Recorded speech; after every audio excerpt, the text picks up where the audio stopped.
No niin, hyvää päivää kaikille. Hienoa, että kaikki on myös paikalle ajoissa. Tänään käsitellään urheilumanagerointia ja johtajuutta. Ja ihan nopeasti alkuun pieni videonäyte tuolta televisiosta.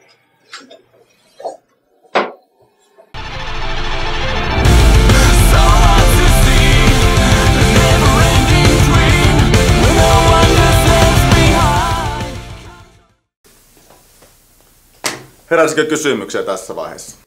Mikä on menestyneen urheiluorganisaation salaisuus? But what is the point for us, sports people, to study management?